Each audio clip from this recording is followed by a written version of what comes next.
Engineer کام نہیں آتا، اگر آتا ہے تو یہی کرتے پجامے والا، چہرے پہ داڑھی والا آگے پہنچ کر حافظ قرآن کہتا ہے اے فرشتوں رکو، اس کو کہاں لے کے جا رہے ہو؟ یہ میرا باپ ہے۔ فرشتے کہتے ہیں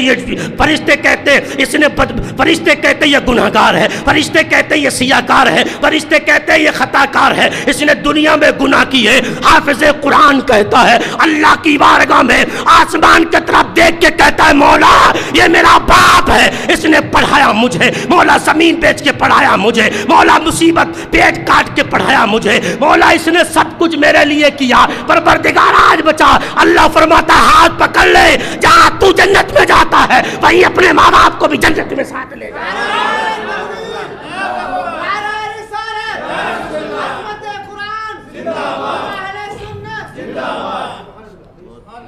نبی کے دیوانوں بچوں کو پڑھاؤ۔ آپ دیکھو آواز آہستہ آہستہ ہونٹ ہلے آواز نکلتی ہے، میرے بچے کو بلا دو جو حافظ قرآن مدرسے میں حفظ کی پڑھائی کر رہا ہے۔ اس کو بلایا گیا، بھائی دوڑ کے آتا ہے، وہ بیچارہ کیا تھا، ایک سفید کوٹ میں ٹائی باندھے کھڑا تھا، ایک کالے کوٹ میں ٹائی باندھے کھڑا تھا، ایک انجینئر اچھے سوٹ بوٹ میں کھڑا تھا۔ حافظ قرآن بیچارہ سادہ سی ٹوپی لگائے ہوئے، پھٹا سا کرتا پہنے ہوئے، چھوٹے سے بیچارے جوتے پہنے ہوئے آتا ہے۔ اس نے دیکھا ڈاکٹر اور انجینئر اور وکیل سب کھڑے ہوئے دروازے پر رو رہے ہیں۔ اس نے کہا بھائی باپ کو کیا حال ہے؟ کہا اب باپ نہیں بچے گا، اب باپ کو سکون نہیں مل سکتا۔ کہا میرا بھائی وہ کہاں ہے جس کے لیے باپ نے کیلوں کو بیچ کر پڑھایا تھا؟ میرا بھائی وہ ڈاکٹر کہاں ہے جس کے لیے باپ نے اپنے سب کچھ بیچ دیا تھا؟ ڈاکٹر سامنے کھڑا رو رہا تھا۔ کہا بھائی میرے باپ کو بچا لے۔ اس نے کہا اب نہیں، میرے طب نے جواب دے دیا، میرے میڈیکل نے جواب دے دیا، اب سکون نہیں مل سکتا۔ حافظ قرآن امامہ باندھے کھڑا تھا، اس نے کہا چل بے ہٹ جا، چل وہ تیرا میڈیکل ہے جو سکون نہیں دے سکتا، وہ تیری دوائیاں ہیں جو سکون نہیں دے سکتی، تیرے میڈیکل طب نے جواب دیا ہے، میرے قرآن نے جواب نہیں دیا۔ حافظ قرآن والد کے قریب پیروں کے قریب کھڑے ہو کے جب پڑھنا شروع کرتا ہے، کبھی سورہ اخلاص پڑھتا ہے، کبھی سورہ فاتحہ پڑھتا ہے، کبھی سورہ یاسین پڑھتا ہے، آسمان سے آواز آتی ہے فرشتوں میرے بندے نے قرآن کی تلاوت کرنا شروع کر دی ہے، میں نے اس کے باپ کو شفا عطا فرما دی۔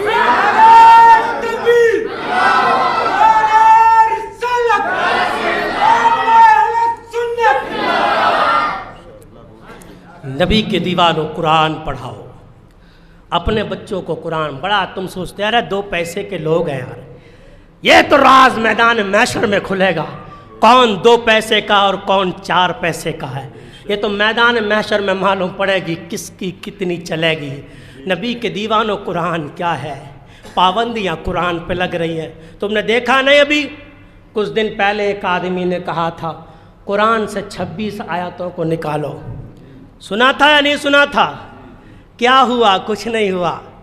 مسلمان بھی ہم کیسے ہیں، ایک آواز اٹھی پہلے قرآن سے 26 آیتیں نکالو، مسلمان خاموش بیٹھا ہے۔ پھر آواز اٹھی پہلے بھی اذان بند کرو فجر کی، مسلمان خاموش بیٹھا ہے۔ پھر آواز اٹھی 3 طلاق کے مسئلے کو ختم کیا جائے، مسلمان خاموش بیٹھا۔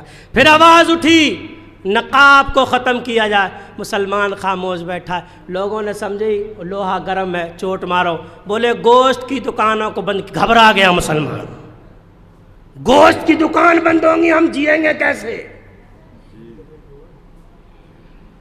اذان بند ہو جائے جی لے گا، قرآن پہ پابندی لگ جائے جی لے گا، میرے نبی کی شریعت چینج ہو جائے جی لے گا، فجر کی اذانیں بند ہو جائیں جی لے گا، لیکن گوشت کی دکانیں بند ہو گئی تو نہیں جیے گا۔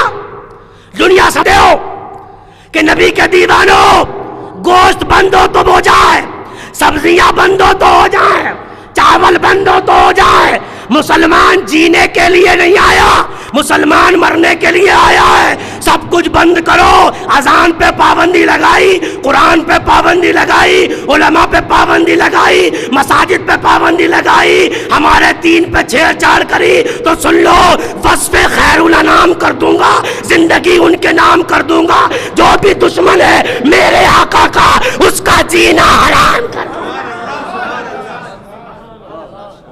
کچھ ہو جائے جی لے گا. میں یہ نہیں کہتا تم سے ہتھیار اٹھا لو، میں یہ نہیں کہہ رہا ہوں. تم سے یہ بھی نہیں کہہ رہا ہوں تم بندوق اٹھا لو. تم سے بہت سے لوگ میری تقریر میں ڈرتے ہیں، بہت سے لوگ ڈرتے ہیں. ڈرنے کی ضرورت نہیں ہے. میں یہ نہیں کہہ رہا ہوں ہتھیار اٹھاؤ تلواریں نکالو. میں تم سے یہ نہیں کہہ رہا ہوں. میں تو تم سے صرف اتنا کہہ رہا ہوں نبی کے دیوانوں گھر سے نکل آؤ اور اپنے سروں کو رب کی بارگاہ میں جھکا دو. کیا تم اتنا بھی نہیں کر سکتے؟ اتنا بھی نہیں کر سکتے تم؟ چوراہے پر بیٹھ کر تمہارے تاش کے پتے چلتے ہیں، پیر کا دامن نہیں چھوڑوں گا. دکان کے دکانوں پر بیٹھ کر شرعام شراب پی رہے ہو، پیر کا دامن نہیں چھوڑوں گا. رمضان کی حالت میں روزے دار منہ چھپا کے نکل رہا ہے، بغیر روزے دار کھڑے ہو کے پیپسی پی رہا ہے، پیر کا دامن نہیں چھوڑوں گا. ابے کہتے تو نے پیر کا دامن پکڑا بھی ہے، جانتا ہے پیر کے دامن سے کیا ملتا ہے؟ بے نمازی بن گیا، پیر کا دامن نہیں چھوڑوں گا. شراب کی بوتل پکڑ لی، پیر کا دامن نہیں چھوڑوں گا. زنا چھوڑ نہیں رہا ہے، پیر کا دامن نہیں چھوڑوں گا. سود لے رہا ہے، پیر کا دامن نہیں چھوڑوں گا. ابے بدنام کر رہا ہے پیر کے دامن کو. پیر کا دامن تو وہ ہوتا ہے اگر شراب پی رہا تھا تو شراب پینا چھوڑ دیتا ہے، زنا کر رہا تھا زنا کرنا چھوڑ دیتا ہے. دنیا کہتی ہے کیسا پیر کا مرید ہے، کون سا ایسا عیب ہے. میری تقریر طب یار کو بے چین کرتی ہے. سبب یہ ہے وہی کہتا ہوں جو دل پر گزرتی ہے. میں دیکھ رہا ہوں، حالات دیکھ رہا ہوں، اور تم کہتے ہو یار بڑا ظلم ہو رہا ہے، مسلمانوں کے ساتھ بڑا ظلم ہو رہا ہے. مسلمانوں کے ساتھ تو ظلم تم کر رہے ہو. 13-15 گھنٹے کا روزہ رکھ رہا ہے مسلمان، اور سر عام کھڑے ہو کے دکان پہ پیپسی پینے والوں تم سے بڑا ظالم کون ہے؟ گرمی میں تپتا ہے روزہ رکھ کے مسلمان، ٹھنڈی بوتلوں کی پانی پینے والوں کے سامنے تم سے زیادہ ظالم کون ہوگا؟ تم نے کیا کیا اسلام کے لیے؟ رمضان المبارک کی بے حرمتی کرنے والوں، روزے داروں کو نیچی نگاہیں جھکا کے چلانے والوں، تم نے گیرا گرک کیا ہے.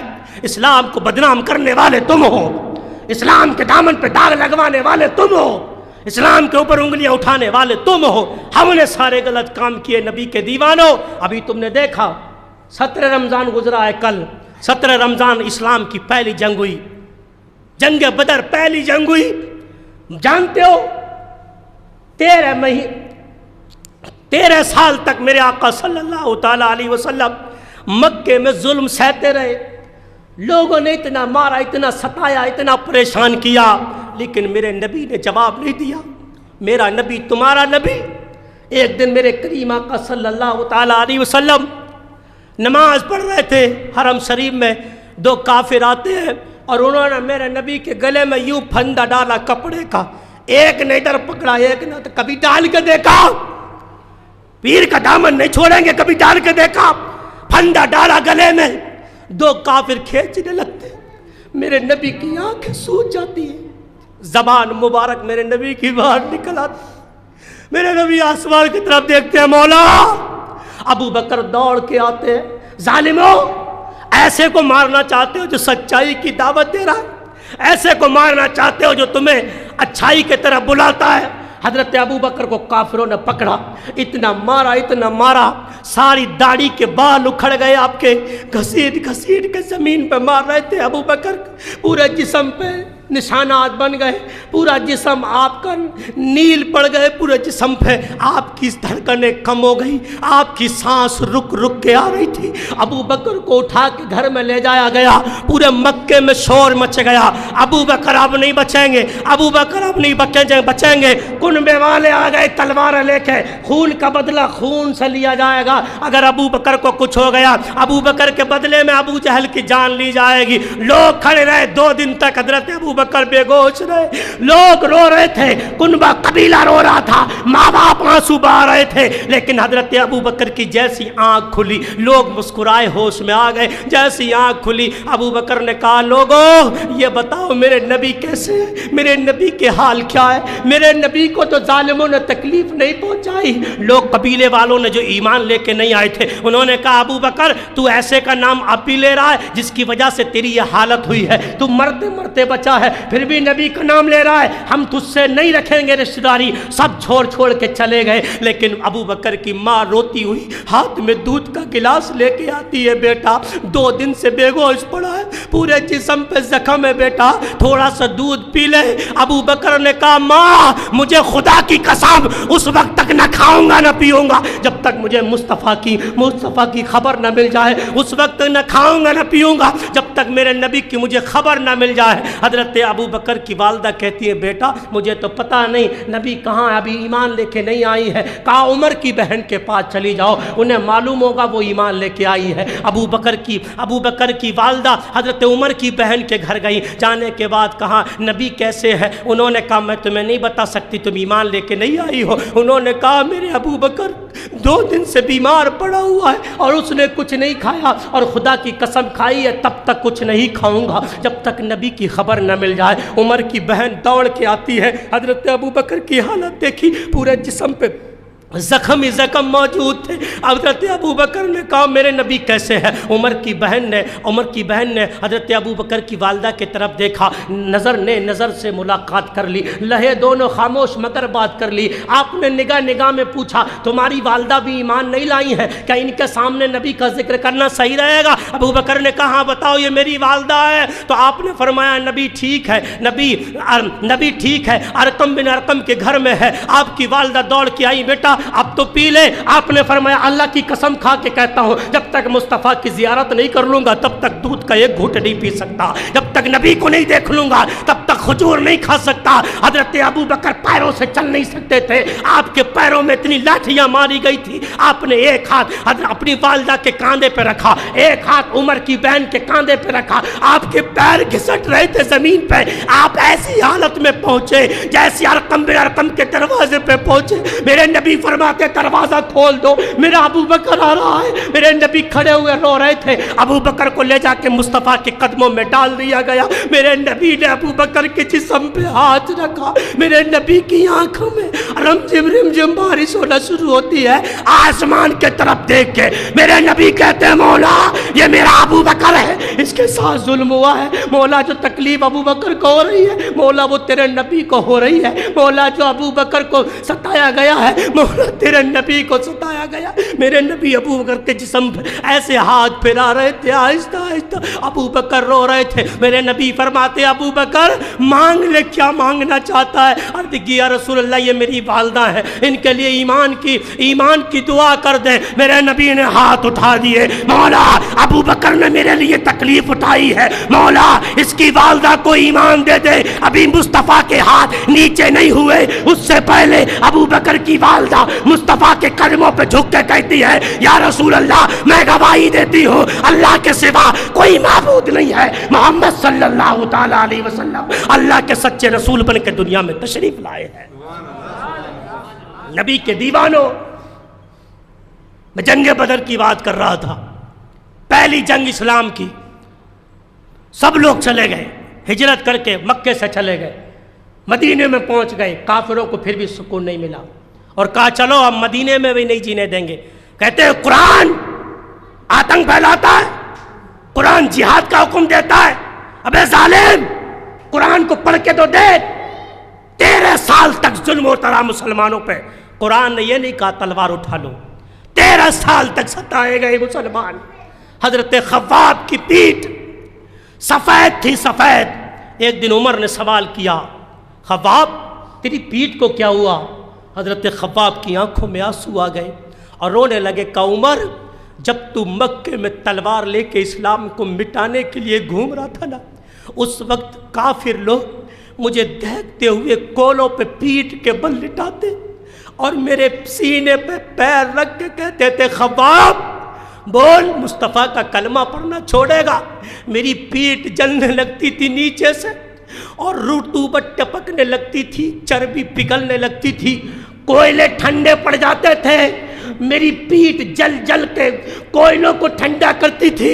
حضرت عمر کہتے خباب تو کیا جواب دیتا تھا؟ خباب کہتے تھے غلامان محمد جان دینے سے نہیں ڈرتے، یہ سر کٹ جائے یا رہ جائے کچھ پرواہ نہیں کرتے، میں اپنی جان دے سکتا ہوں پر مصطفیٰ کا دیا ہوا ایمان نہیں دے سکتا۔ نبی کے دیوانوں یہ ظلم ہوا، لیکن قرآن نے نہیں کہا تلوار اٹھا لو۔ حضرت بلال امیہ بن خلف کے غلام تھے، آپ کے گلے میں پھندا رسی کا ڈال کر لڑکوں کے ہاتھ میں دیا جاتا تھا اور آپ کو کھینچا جاتا تھا، آپ زمین پہ گر جاتے تھے، کھینچتے پھرتے تھے، گلی گلی کھینچتے تھے، آپ کے سینے پہ چٹان رکھ دیتے تھے اور اس پہ اوپر سے ہتھوڑے مار جاتے تھے، کئی دن بھوکا پیاسا رکھا جاتا تھا، آپ کی زبان نکل جاتی تھی، کہتے تھے بول کلمہ پڑھنا چھوڑے گا، بول کلمہ پڑھنا چھوڑے گا۔ بلال کہتے تھے جان دے سکتا ہو پر مصطفیٰ کا کلمہ پڑھنا نہیں چھوڑوں گا۔ نبی کے دیوانوں اس کو کہتے ہیں اسلام۔ دیکھو تب بھی قرآن نے نہیں کہا تلوار اٹھاؤ، 13 سال تک مسلمان ظلم سہتے رہے، 13 سال تک مسلمانوں کے ساتھ ظلم ہوتا رہا، لیکن قرآن نے نہیں کہا تلوار اٹھاؤ۔